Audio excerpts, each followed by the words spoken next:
CNDD-FDD, quand il est entré et qu'il a pris le pays comme ça par les élections, eh bien, il a dit, vous qui étiez avec nous, nous ne sommes pas capables de vous donner des fonctions qui puissent répondre à vos attentes.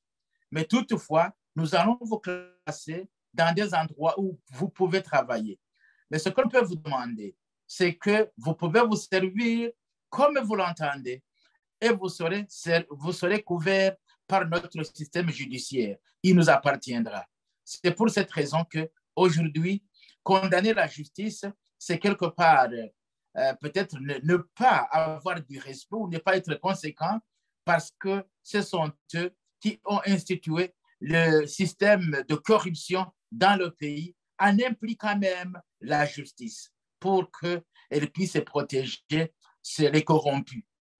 Ça, c'est le premier commentaire.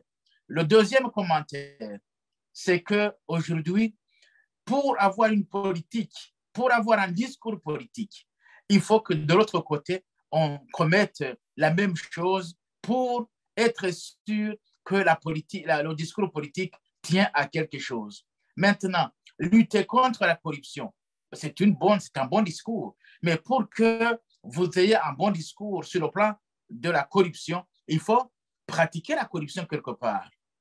Et c'est pour cette raison qu'ils pratiquent la corruption et ils ont un discours. Et ils vont condamner les corrompus. S'il n'y avait pas de corrompus, il n'y aurait pas de discours.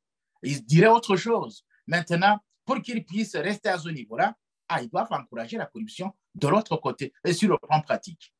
Est-ce qu'un ministre futur de la Santé peut-il ou peut-elle éradiquer la corruption dans son secteur? Non, le secteur de la santé, c'est un petit ensemble. De cet ensemble de l'État. Or, l'État dirigé par le CNDD-FDD est un État gangréné.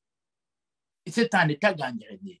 Et un ministre n'est pas capable d'éradiquer la corruption dans son secteur parce que justement, il s'inscrirait contre la politique du CNDD-FDD qui est basée sur la corruption. Voilà. Quand le président nous dise « je veux lutter contre la corruption », il va continuer à le dire, il va continuer à le chanter, mais la corruption va continuer à s'opérer, et y compris lui-même.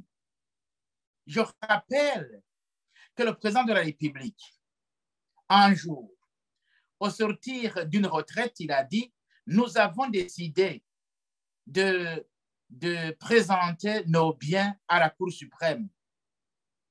Et 2 semaines après, il a dit « non, finalement, nous avons constaté que ce que nous possédons, c'est quelque chose de privé et que nous avons tellement beaucoup de choses que nous n'avons pas eu le temps de compter ce que nous avons. Cependant, ce n'était pas sa propre initiative, c'est écrit dans la Constitution. C'est écrit dans la Constitution. Et par conséquent, si c'est écrit dans la Constitution, comment un président de la République peut allègrement violer la Constitution comme ça et servir au public de tels propos? Ça voulait dire qu'il s'engageait à piller, à s'adonner à la corruption et que le moment venu, s'il était attaqué, les gens n'auront pas de base, tout simplement. Donc, autrement dit, ce qu'il dit, c'est un discours qui repose sur les réalités, la réalité du CNDD-FDD, que la corruption.